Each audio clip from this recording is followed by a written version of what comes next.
না না, কিছুতেই না, কিছুতেই আমি এই বিয়েটা করব না। মা, তুমি অন্তত বোঝার চেষ্টা করো। একই তো দোষ বড়ে, তারপরে দুটো বাচ্চার বাবা, কেন আমি এই ছেলেকে বিয়ে করতে যাব? আমি তো একটা শিক্ষিত মেয়ে, বলো। মা বলল, তুই একটু বোঝার চেষ্টা কর মা।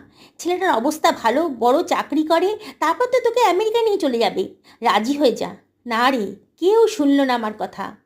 উলুধ্বনি শঙ্করধ্বনির মাঝে আমার কান্নাটা চাপা পড়ে গেল। মাসখানেক বাবার বাড়িতে থাকার পর আজকে আমি আমেরিকা চলে যাচ্ছি।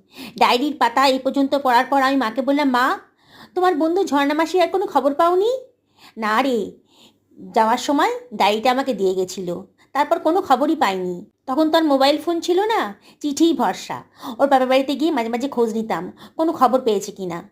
না রে, ওখানেও কোনো খবর দেয়নি, আমাদের সঙ্গেও কোনো যোগাযোগ রাখিনি। আমি না অবাক হয়ে গেলাম। খুব কষ্ট হচ্ছিল ঝর্ণা মাসির জন্য। ঝর্ণা মাসি, তুমি হারিয়ে গেলে।